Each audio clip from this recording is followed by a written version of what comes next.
relief when you get out of big cities. And this is like, you see, that's that guy, Daniel Reverendo, it's on the suburb, it's one house in the suburb of Sao Paulo, and where this troupe practicing, let's say, Afro-Brazilian traditions. You know, they play music, but it's not only about music, it's about dance, you know, like, and so on.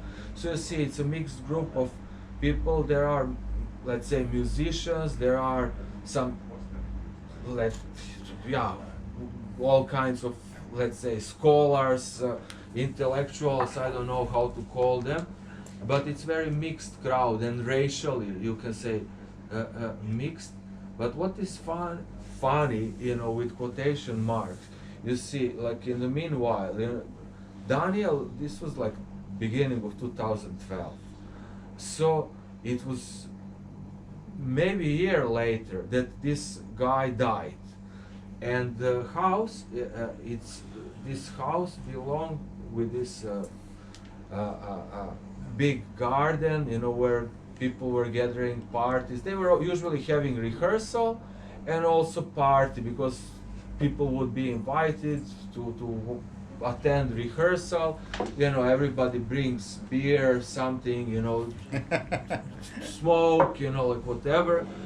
So it turns like you come there in the afternoon, and then you stay practically till the morning. And it's a big crowd, and it was house of this guy, Valenci. So in 1 year, this Daniel dies, you know, because he was living like on the edge, you know, like not having anything. This Valenci now, I mean, he is alive. He was shot because they were like also engaged in protection of some public areas, woods, and so on, you know. So what happens then, you know, and for me that was something that you usually watch in the films. I didn't know that I am also, with my, let's say, pretty superficial being in Brazil, that I am so close to that movie reality, that these people, that ordinary people that you know, that engage to protect some like piece of woods in that urban jungle, you know, end up being shot in front of the house, fighting for life, and then ending like in the wheelchair practically, you know. And he was really great guy, you know, for me, open-hearted and generous, really, you know, really great person. And so yeah, that is what happens in Brazil. And I had I'm writing in the book that little anecdote with Andrea. It is Larry Rotter was long-term correspondent, New York Times correspondent from Brazil, and he wrote in one text that everybody living in a big city in Brazil has some kind of movie, thriller, story, personal or from a person closely related. And when I said that to Andrea, she said, you know, that is exaggeration. And I said, like, okay, you didn't have that kind of experience. And she says, okay, I had once, you know, that person on the bus station was pointing the gun to me, asking for money. I just gave the money and he went away. But it was not a thriller story, but it is, you know, like very, I would say, close, where you get. This is talking about that. It's also one funny story. It's Restaurant Beograd in Sao Paulo that I bumped to by chance, and it's a woman that was also ended up in early 90s running away from the war, from the mess. She is Hungarian Serbian from Belgrade, and she was working as some kind of secretary here, but when she ended up in Brazil, she started to cook. And first she was a cook in that Serbian club, and then she opened the restaurant. And in time when I was there, she sold the restaurant to the Japanese guy. In Brazil there is also big, and particularly in São Paulo, big Japanese community. So it was, restaurant Belgrade was run by Japanese for some time, but I think that now is closed. That's the guy. It's called Mandic, Dusan Mandic. You can see here. Hello. He was first internet provider in Brazil, and he is in that photo of these Serbs from 1950s. He is one of those children, like he was 2 or 3 years old then, that gathered after the war, and now he is like almost 70, I think, so he is one of those like rare Serbians there. This is a monument to Tito in Campinas, and I told you already about that visit of Tito to. We can say it again. Yeah. Well, I mean, it's, you asked if if Brazil was a member of non-aligned movement. It was not a member. It was in certain periods it was observing member, so not full. It was not having full membership, and then also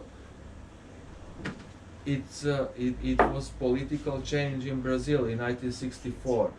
You can say that in that era to 1964, Brazil, like federal government, was kind of left, to put it that way, So, and then after the coup, practically Brazil becomes one of Latin American dictatorships, anti-communist. And when's the coup up? It was in 1964. Okay. So Tito's visit, I think that I have like maybe some photo that, no, maybe not. Tito's visit was in 1963. So it was already time of turmoil that would lead to coup.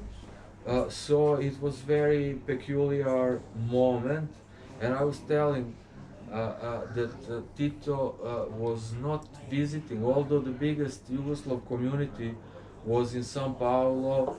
Yugoslavia was having consulate in São Paulo. Embassy was in Brasilia.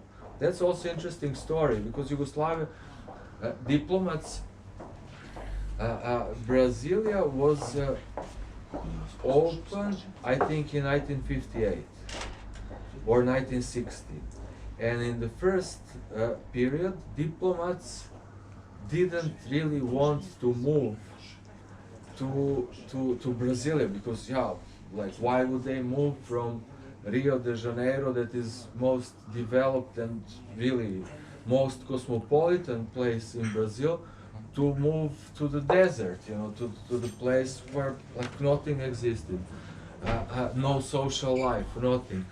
So Yugoslavia, I think, was one of the countries that was accepting, that move without big fuss, and on the basis of that, Yugoslavia got really great piece of land and great embassy in Brasilia.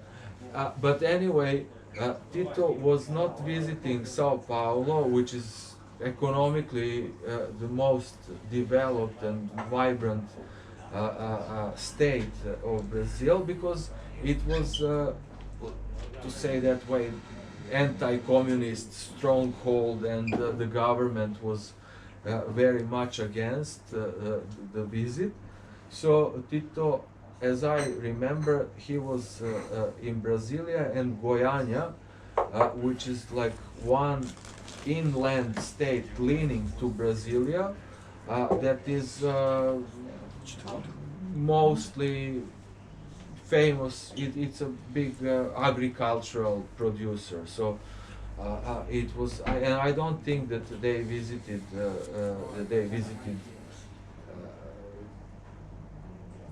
Rio de Janeiro. And this monument in Campinas, it's funny. Not so many monuments anywhere to international figures. In Campinas, there are monuments of those, let's say, international figures.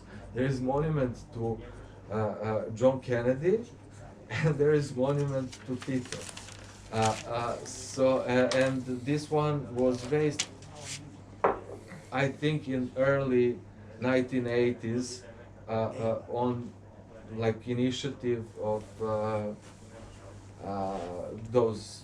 It was this association of Dalmatians, Yugoslavs that were already living there, and it's still there. So yeah, it's a funny little story.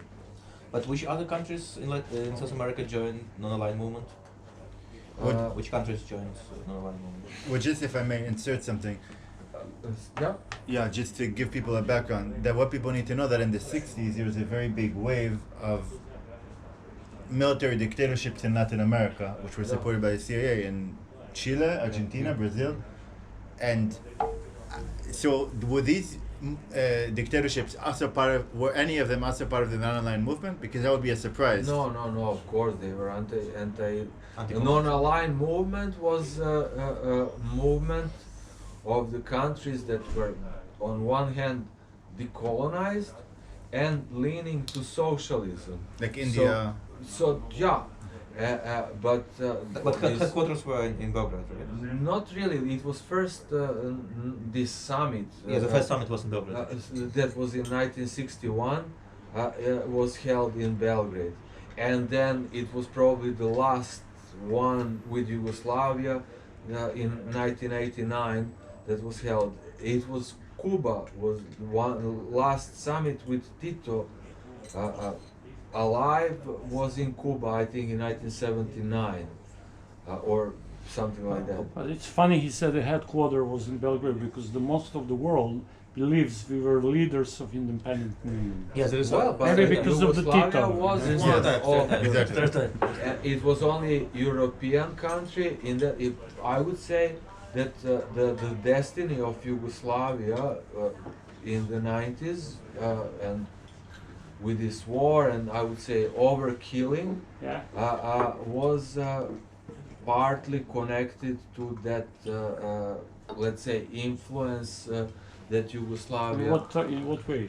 But I can tell you like a revenge, as it were. Revenge, yeah. That's not right. only first of all to tell you that Energo project to answer that way, and I'll give you one more answer to that through, let's say, Swedish sources. The Energo project was having huge projects all over Africa, Yugoslavia and Serbia. Even today, the main industry is a military industry. Yugoslavia was big producer of weapons, and it had like huge markets all over the place in non-aligned countries. So it was money that.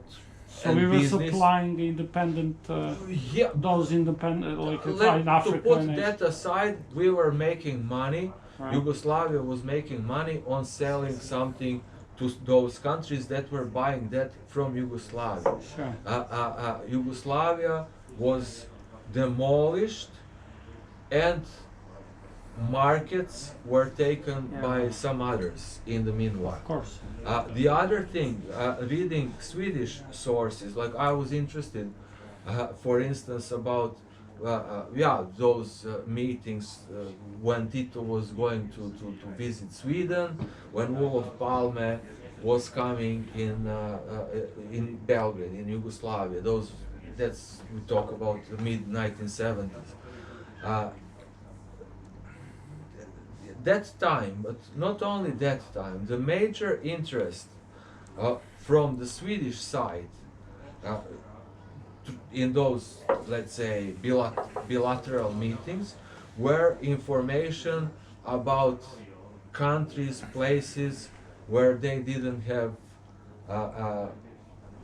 how to say, entrance to, Sure. where Yugoslavia was present, and we talk particularly about those non-aligned countries, you know. So that was, that is. Do you know anything about Tito visiting Bolivia?